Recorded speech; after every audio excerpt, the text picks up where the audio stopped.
2021년 지금으로부터 4년 전이죠. 영진위의 시나리오 공모전의 여성 가산점 항목이 크게 논란이 됐었던 적이 있었습니다. 물론 저희 채널에서도 다뤘던 적이 있었고요. 올해 2025년 영진위의 시나리오 공모전은 360도 바뀌었습니다. 와, 정말 많이 바뀌었어요. 상상도 못한 방향으로 360도 바뀌어버린 그런 시나리오 공모전의 가산점 항목을 볼 수 있습니다. 완전히 바뀐 모습의 시나리오 공모전은 어떤고 하니 여성 가산점에서 다양성 가산점으로 명목만 바꾼 엄청난 탈바꿈을 했는데요. 그냥 공중제비 한 바퀴 돈 거지. 엄청나다 그냥.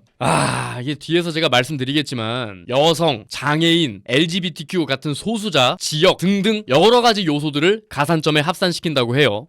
그때도 분명 얘기했지만 여성이 가산점을 받아야 되는 존재인 건가? 여성분들이 오히려 기분 나쁠 수 있는 상황이 아닌가? 탁상공론의 결과인 건가 싶거든요. 문화 콘텐츠를 창작함에 있어서 성별이 그리도 중요한가 싶기도 하고요. 잘 만든 작품은 알아서 눈에 잘 띄니까요. 실제로 여태껏 시나리오 공모전에서 입상한 작품들 중 단 2편만이 제작에 성공했다고 합니다. 내일의 민재라는 작품과 수연의 선율이라는 작품인데 꽤나 슴슴하고 괜찮습니다. 시간 되시는 분들은 한번 쓱 보고 오시고, 여성 감독이나 작가를 늘린다는 명목으로 가산점을 줬지만 두 작품의 작가 및 감독분들은 다 남성분들이시고요. 뭔가 이상해요. 그쵸? 자, 그래서 다양성 가산점이라는 명목 하에 크게 실효성도 없고 양두구육식 성평등만 외치고 있는 이 공모전이 다시금 불타고 있습니다. 심지어는 이 가산점 때문에 실제로 억울하게 상금을 뺏기거나 입상을 못한 사람들까지 생겨났는데요. 이 정책 사업에 대한 이야기에 더해서 본질적인 부분을 꼬집고자 합니다. 바로 가시죠.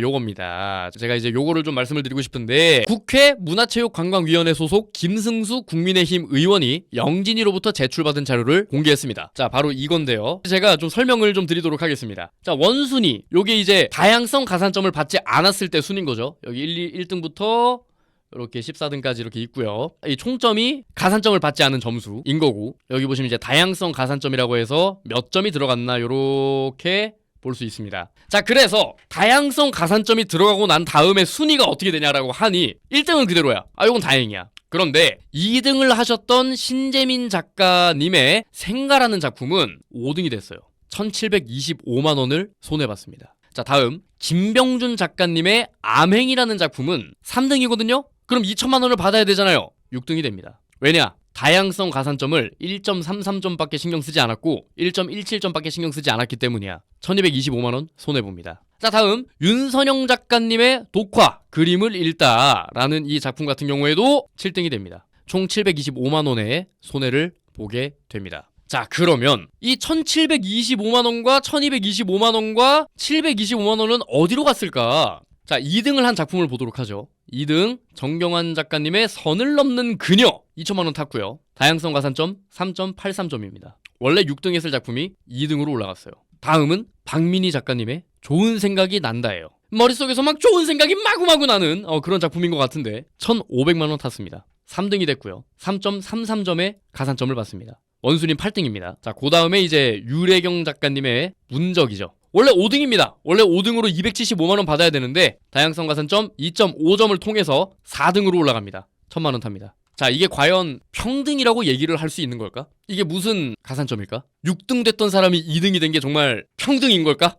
저는 잘 모르겠습니다. 과연 이렇게 해가지고 올라간 작품이 펄은 원래 1등이니까 그럴 수 있다 쳐. 근데 이제 2등이 된 선을 넘는 그녀라는 작품 같은 경우에 다양성 가산점을 받아서 올라간 작품이란 걸 알았을 때 사람들이 저걸 찾을까? 글쎄요. 저는 이게 주홍글씨처럼 새겨질 거라는 생각이 드는데 여러분들 생각은 어떠신지 모르겠습니다만, 그리고 저 펄이라는 작품이 물론 엄청난 작품이겠지만 뭔가 그런 느낌이 들지 않아요? 다양성 가산점이 붙음에도 불구하고 얘가 이제 좀 언터처블로 점수가 높기 때문에 1등을 준다. 그러니까 다양성 가산점과는 상관없이 얘는 무조건 1등이다라는 어떤 그런 맥락도 좀 읽어볼 수 있지 않을까? 다양성 가산점으로 등수를 올리는 거를 좀 당위성을 부여하기 위해서 말이야. 이게 이런 나쁜 생각하면 안 되는데 나 이런 나쁜 생각하면 안 되는데 그런 음모가 떠오른달까? 어쨌든 자, 그래서 지금 이 다양성 가산점의 문제가 뭐냐라고 하면 앞서 보셨겠지만 등수가 밀리고 올라가고 이것도 좀 형평성의 문제가 있죠. 그런데 저 다양성 가산점을 받으려면 도대체 뭘 해야 되는데? 그렇잖아. 내가 뭐 해야 돼? 내가 뭘 해야 저 점수를 받을 수 있지? 라고 하니 다양성의 사전적 정의는 너무 넓습니다. 그죠? 그렇다고 해서 실무 체크리스트로 들어가면은 너무 좁아요. 다양성 평가 항목의 세부 지표 항목은 성별, 지역, 연령, 계급, 장애, 성소수자, 그 밖에 과소대표된 집단이 시나리오의 주제, 서사, 인물 등에 반영된 정도를 평가함. 더 자세한 심사 기준은 공개되지 않았습니다. 몰라. 명확한 기준이 없어. 이 중에서 가산점을 명확하게 받을 수 있는 거는 성별밖에 없어요. 여성밖에 없다 이거예요. 그럼 다들 뭐 하겠냐고. 여성 쓰겠지. 아니 자 봐봐. 이렇게 모호하게 때려놓으면은 이 문제가 뭐야. 지역 뭔데 뭐 무슨 지역인데 뭐 인구 소멸 지역이야? 뭐야? 아니면 뭐 외국 사는 사람? 뭔지는 정확하게 얘기를 해줘야 될 거 아니야. 연령 몇 살부터 몇 살까지 해야 되는데 그렇잖아. 계급 뭐 인도나 영국도 아니고 뭐 웬 계급? 장애 급수가 높으면은 가산점이 더 높아지고 그런가? 성소수자 LGBTQ+ 진짜인지 가짜인지 구분은 어떻게 할 건데? 뭐 성소수자 경력 증명서 뭐 이런 거 떼와야 돼? 성소수자로 근무한 이력 2년 뭐 이런 거 떼가야 돼? 아니잖아. 그러니까 이 중에서 가산점을 받을 수 있는 게 명확한 건 성별밖에 없어요. 심사라는 거는 결국 좀 더 명확하게 구분 지을 수 있는 요소에 중점을 둘 수밖에 없단 말이야. 그렇잖아. 근데 너무 많은 부분의 요소들을 심사위원들의 재량에 맡기고 있다고. 이런 방식은 투명성 논란이 필연적으로 따라올 수밖에 없게 되지요.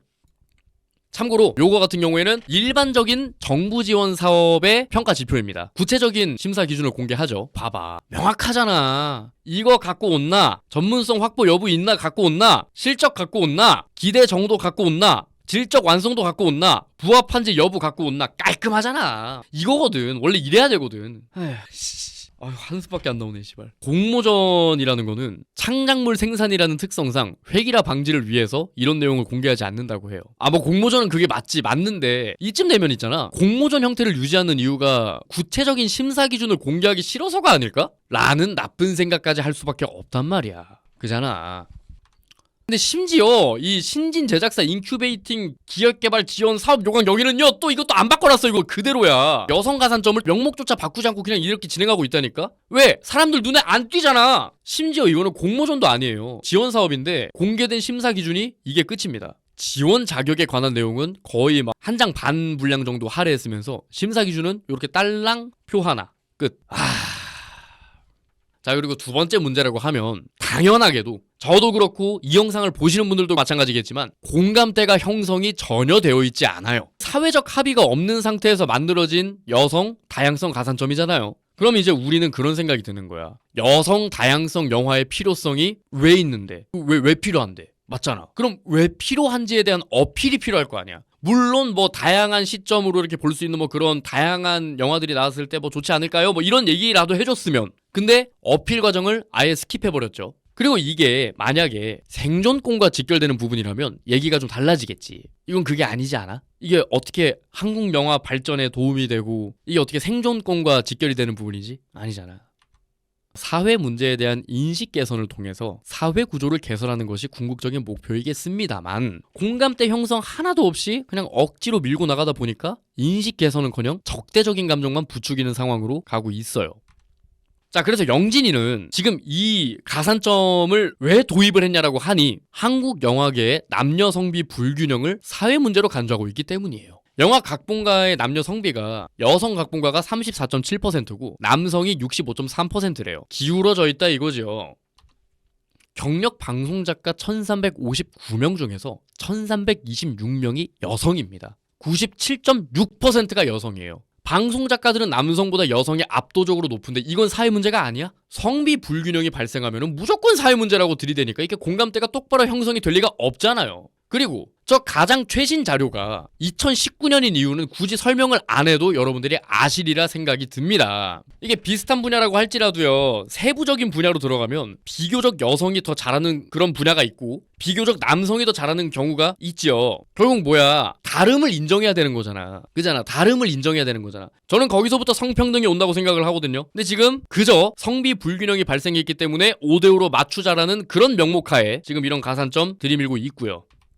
자, 바둑대회를 예로 살펴볼까요? 한국 프로 바둑기사의 남녀 성비가 남성이 80%고요. 여성이 19.2%입니다. 이게 2023년 비교적 최근 자료예요. 여성 프로 바둑기사 양성을 위해서 혼성대회를 개최해서 남성과 여성이 대결 시에 여성 기사에게 가산점 3집 부여! 하면은 야 씨발 개 난리 날걸 진짜. 한국 바둑계 뒤집어지고 난리 날걸. 이거야 지금 이 꼬라지라고. 지금 이거를 기업에서 주최해도 난리가 날 판에 공공기관에서 주최를 하고 있다고? 야, 말이 안 되잖아 진짜.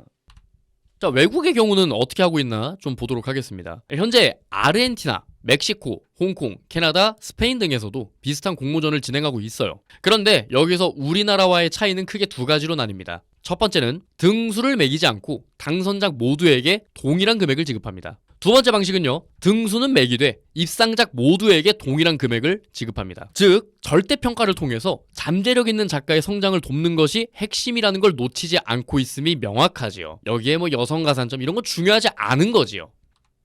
자, 그래서 가산점을 만들려면은 이 핵심 요소가 뭐가 들어가 있어야 되냐? 목적의 명확성. 뭐냐? 무엇을 왜 바꾸려는지를 문서로 명시해야죠. 과소대표성 해소, 전략 분야 육성 뭐 이런 것들이 적혀 있어야지요. 두 번째, 최소 개입 그리고 좁은 표적화라고 함은 해당 목적 달성에 꼭 필요한 범위로 한정을 해야 된다는 거야. 세 번째, 상한선 및 유효기한. 무슨 말이냐면 점수의 상한선과 일몰 규정을 통해서 영구 특혜화를 방지해야지요. 계속 이렇게 가면 안 된다는 거지. 네 번째, 투명성. 부여 기준, 가중치, 평가 방식과 사후 결과가 어떻게 됐는지를 까서 공개를 해줘야 된다는 거고. 자, 그리고 제일 중요한 거, 효과평가. 제일 중요하지. 목적에 부합하는 효과가 발생했는지에 대해서 매기수 성과를 계량하고 검증하고 조정을 해야죠. 이게 제일 중요하지 사실. 그렇잖아. 이거 왜 했는지에 대해서 결과를 보여줘야 될 거 아니야. 그리고 마지막으로 대안 비교. 가산점을 해봤어. 잘 안 되네. 뭔가 베네핏이 없네. 그러면 이거 대신 할 수 있거나 병행하거나 상호 보완할 수 있는 방법의 효용성을 체크를 하든가, 멘토링을 한다든가, 절대평가로 전환을 한다든가, 블라인드 심사를 강화한다든가, 이렇게 중요한 것들이 있는데 영진이가 고려한 거는 딱 하나밖에 없어요. 뭐다? 목적의 명확성. 이거 하나밖에 반영하지 않은 거야.